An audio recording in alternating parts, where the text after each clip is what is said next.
Helicopter pilots switching off life-saving safety system. All right, we'll just cover up Gonky. It's fine. So they're switching off life-saving system. And this is basically they're switching off life-saving systems in a move that makes them practically invisible to passenger jets, a whistleblower has claimed.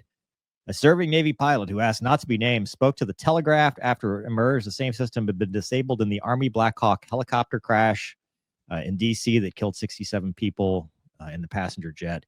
I was waiting for something like that to happen. Officials have confirmed it was equipped with tracking technology that helps to share more accurate information with the controllers, automatic dependent surveillance broadcast, or ADSB.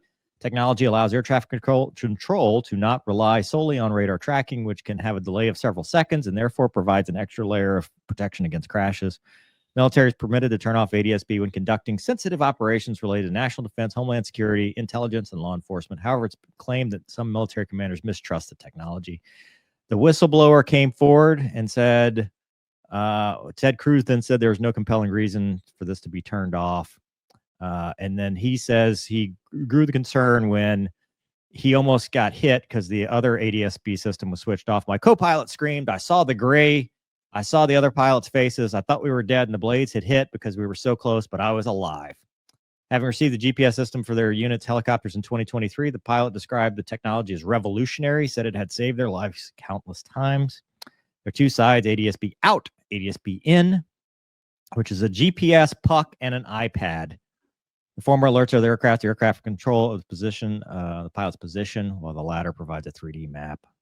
Following the near miss, the whistleblower encouraged pilots to start using ADSB out. I felt crazy. I was horrified. What are we worried about? Airliners? Although official guidance is understood to require ADSB out for training missions, they're interpreted differently from unit to unit. Accident could have been prevented. It reports position every 25 feet and every 100 feet. Can it? I can't finish this, dude. This is so stupid. There's so much wrong. There's so much wrong with this. I guess I expect too much from everyone. Would anyone else like to take a turn before I roll in on this? I don't even understand why you would turn it off. Like, what is the threat of turning it off? So, okay. So explain to me. Because I interviewed, what is it? The 12th Aviation Battalion, Casmo, the battalion or brigade. So they turned it off. They turned off the ADSB out because on Global Exchange and Flight Aware, you can track ADSB and they do continuity of government missions.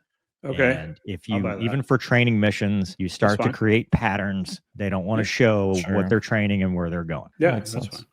What is stupid about this article is neither the pilot that's the whistleblower nor the people, Cameron Henderson, that wrote this article has any idea of how the system worked, because it would not have affected this mishap in the slightest, because the TCAS TA was all they got, and that is not dependent on ADSB out. Okay. That is a transponder to transponder thing. So the Blackhawk, correct me if I'm wrong, Casmo, a UH-60 Lima does not have TCAS. So I don't believe so, no. Yeah, I don't know of any military. I don't think. That's why I was asking about this the other day to guys who are still fly, because I haven't touched one of these things in years. But no, they don't have that on board now. I mean, I could see why in that environment they might have it, because they're flying in so close proximity to civilian aircraft. Because it is crazy to see those helicopters flying up and down the river there in DC. If you're ever in that area, it just seems wild. Like, is this even legal? But no, I don't think they have that. So it seems irrelevant. Well, so because they talk about it, because a 60 Lima has no systems for which to give you a TCAS. Like, there's no glass cockpit. Right. It's just all steam gauges. What they talk about is the iPad. Like, they mentioned the iPad for ADSBN. Well, guess what? They had that. The pucks and the iPad, Gonky, we flew with that in the T-38. We used it as a poor man's data link. But as any helicopter pilot, I mean, Casmo, if you're on goggles, or even if you're not, if you're looking for traffic at low altitude, your head should not be in your iPad. Yeah, you're not looking at the iPad. You're not looking at the iPad. Not at 200 feet, not at 150 feet, not at 300 feet. I mean, so, I think we talked about this too last time, because it happened right after, or right before I was on last time. Wasn't there also the jet was doing a circle to land? And so it was kind of off normal, what they probably would expect normally.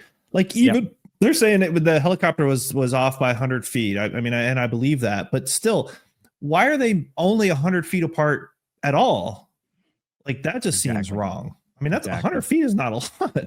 So yeah, and if you take into account, I mean, one of the things had them at 78 feet, and if you take into account position error, barometric altimeter error, because the pilot I had, and Casmo, you might disagree or you might agree with him, he was a stands guy, standardization pilot, and what he said was their book says, you fly the highest of the available altitude, which at that point was 200 feet, so they were teaching people to fly at 200 feet because that's what the flip said to do. And which is pretty low at night under goggles in an urban environment with somebody who's kind of still learning, because from what I understand, the pilot that was on the controls was going through what we call RL progression. No. So that turned out to not be, that was an annual check ride. So what that doesn't mean anything though, just because it's an annual check ride. She had 478 hours and had the look back. I got it, but that doesn't mean that she was a line pilot. Like she just from what I understand. Okay, I don't know. Yeah, I'm just going off the little bits of info that I had, but I'm just saying 400 hours just because that annual check ride. Yeah. Okay. Either way, she was still flying. 200. What I'm saying is at 200 feet, you could be at 275 feet and be within the allowable altimeter easily between the two. I mean, you're 100% correct. And since then, the FAA has gotten rid of that route, and they all reroute around the airport so they don't cross flight paths. I mean, that has been what has come out of this. But for this article, I mean, we're fine. We're searching for villains here. Whistleblower says this is going to come out. It's like, dude, no, come on. I mean, it's not this one system. The villain is the fact that was even allowed in my mind. The villain is the fact that they even had that corridor in the first place, because flying 200 feet with goggles at night, looking around, it's not like what we do now, staring at the screen and the autopilot's on and you're off by a couple feet. Yeah. You're looking outside and you're judging distance, and then you're checking every now and then to make sure that you're right, but you're going to balloon a little bit potentially. And I don't know what else may have been going on in the cockpit, but yeah, that margin of error is way too thin. That's the villain. Yeah. And it was just kind of, in my opinion, I've been saying this, it was a 1 in a million shot. That's what I think. Yeah. The golden BB. I mean, at some point, but then, it's also the airport too. Why at night are we doing circle to lands to that runway? It's to get more planes in and out of there. It's right. They had one they were trying to take off to get more. At some point, it's like, dude, just manage the airspace and the traffic and say, uncle, we can't do more than this many planes coming in. I can't tell you how many times I've been delayed because of airspace constraints. The fact that turned into a norm to be like, oh yeah, at night, and it was the RJs. I mean, I've said it before on the show, I got asked to do it once, and I don't know if I've ever answered no so quickly in my life on the radio, because I'm like, no, I don't even like landing on the long runway there. So it's during the day, okay, fine, but once it gets dark, why are we even doing that? It should just be everybody's coming into one, or you're landing on the on the RMP or the river visual to 19, and that's it, and just leave it at that. And if that airspace gets saturated, guess what? Senators can go to Dulles if they want to, or whatever you know what I mean? They're not that far apart. So yeah, I agree, Casmo. It's 1 in a million, and it sucks that it had to happen, but hopefully some good stuff comes out of it. It sounds like it already has regarding the helicopter routes. Yeah, the FAA has, I think that's a permanent change. They've made those routes, at least, I mean, but still, Casmo, I mean, it was a plan for failure. If everybody did exactly what they were supposed to, the best case was 125 feet or whatever. We wouldn't accept that in our VSM, reduced vertical separation airspace. We don't accept that there, where you have to have specific equipment to do that, much less in an airport environment where... Yeah, I get nervous enough when there's a 737 coming, and I know he's 1,000 feet above or below. But now you're going to tell me I'm at night under goggles, and an RJ is going to fly 100 feet above me? No, thanks. I'm good. But a lot of times, even in the airspace, right? 300 feet. They always say, 300 feet. So that's not even 75 feet. That's 300 feet before, hey, you're going to get a call, you're off altitude, stuff like that. We don't fly that precise. And one of the things the other pilot brought up was what could have happened, because if you watch the track, they slow down to 80 knots. They're doing 110, and then at the impact, they're about 80 knots. Like you talked about, you're like, oh, hey, what should I be looking at? And you start ballooning as you're slowing down, because what's our natural instinct to kind of slow down to see. So I mean, I don't know.